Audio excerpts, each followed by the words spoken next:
Notre film commence avec Brooks qui est dans sa dernière année de lycée et pense déjà à la fin d'année pour être à l'université Yale, dont il a toujours rêvé. Cette université privée n'accepte que les créatifs, les gens qui ont du potentiel et un but précis.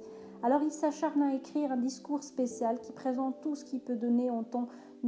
Le lendemain, il part voir le responsable de l'université et lui lit ce qu'il a écrit. Cette dernière n'a pas vraiment été très satisfaite, surtout que c'est un discours de la vie.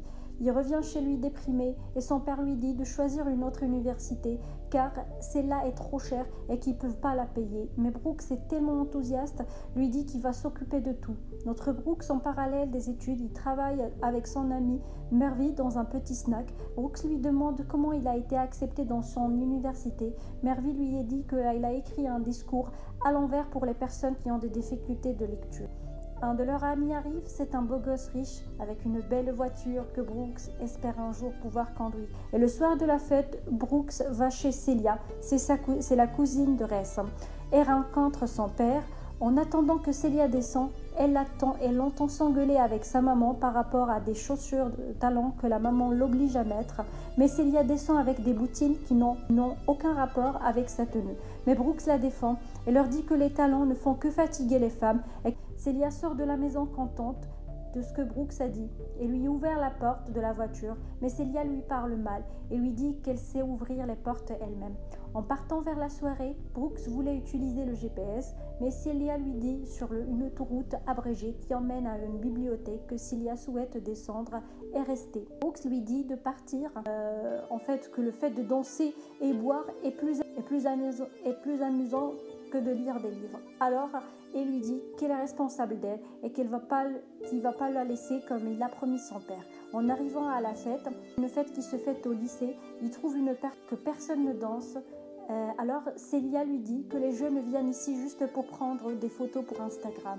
Brooks l'invite à danser jusqu'à ce que le slow commence et il commence à danser. Il remarque une jolie fille et se perd en la regardant et marche sur Celia qui sont jeunes et tente de partir. Mais Brooks la retient et lui met des glaçons. Le crush de Brooks vient lui parler. Elle s'appelle Shelby, qui les invite à une fête chez elle.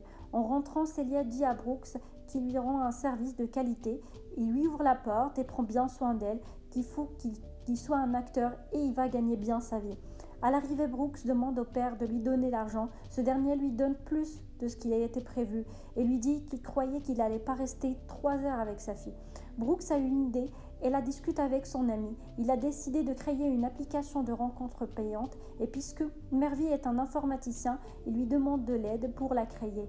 La première demande que Brooks est une fille. Il lui demande de sortir avec elle à un musée. Alors Brooks se renseigne sur le musée et à chaque rendez-vous, il travaille bien la demande de ses clients pour gagner plus et avoir plus de demandes. Un jour, Celia l'appelle, il lui demande de partir avec elle à la fête de Shelby pour qu'elle montre à son crush qu'elle a une vie et qu'elle sait aussi sortir avec des garçons. À la fête, Celia voit Franklin et stresse beaucoup, mais Brooks l'encourage à partir et l'aide même à ouvrir une discussion avec lui. Pour partir voir Shelby, qui lui demande et pour la laisser. Alors Shelby lui demande pourquoi elle laisse son amante avec un autre garçon. Brooks lui dit par humour qu'ils ont confiance l'un envers l'autre. On sent que Shelby commence à s'attirer par Brooks en croyant qu'il a le même niveau de vie. À la fête, Brooks et Celia se revoient et comme on se parle de l'univers, ils commencent à parler de l'université dans laquelle ils veulent partir. Celia, elle est riche, mais il veut partir dans une université normale. Alors que Brooks a une envie de partir dans une université de son rêve. C'est une université très chère et il rêve d'être accepté. Celia lui dit que le directeur est l'ami de son père et qu'elle peut lui prendre rendez-vous. Brooks continue sa vie. Elle prend plusieurs rendez-vous dans son application et oublie tout le monde. Un jour, Celia l'appelle et lui dit qu'il a trouvé le rendez-vous avec le directeur de l'université pour demain et qu'elle passera le prendre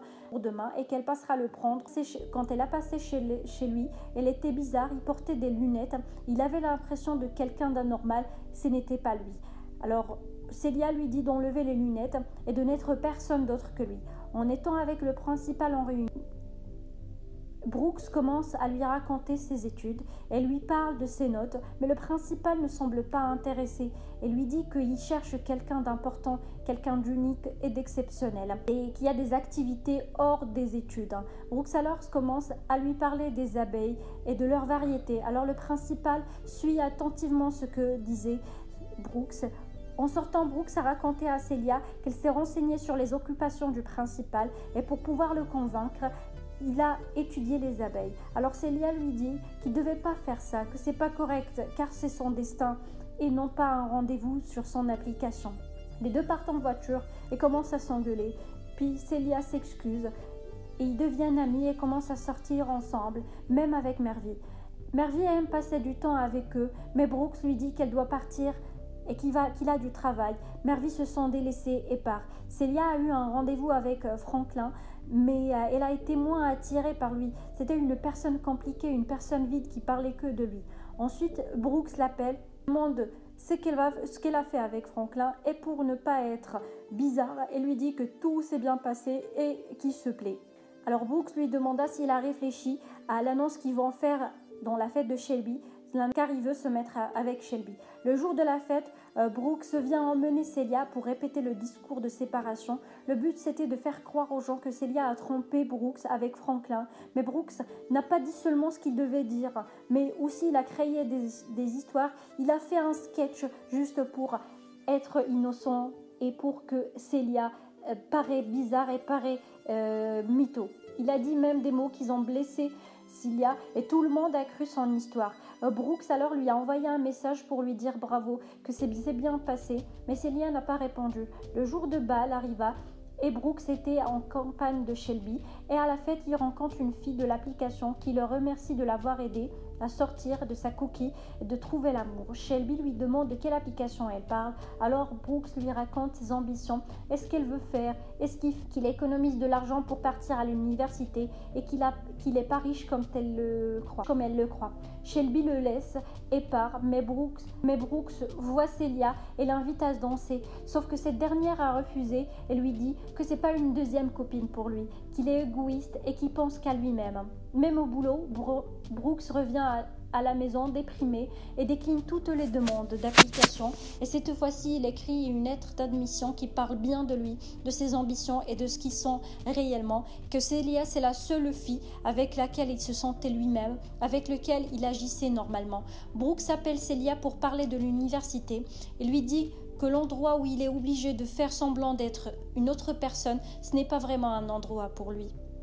Il lui laisse une lettre où il s'excuse pour tout par rapport à ce qu'il a fait et par rapport à son attitude. Brooks rentre chez lui et reçoit plusieurs demandes de rendez-vous de l'application sans savoir que c'est Celia qui envoie tout ça. Un coup, quelqu'un sonne à la porte et il s'avère que c'est Celia qui l'invite à un endroit où il y a une fête surprise pour lui, où il y a tous ses amis qui le pardonnent. Brooks et Celia se disent qu'ils ressentent l'un vers l'autre et Brooks a pu gagner et savoir les vrais amis qu'il aime pour ses défauts avant ses qualités.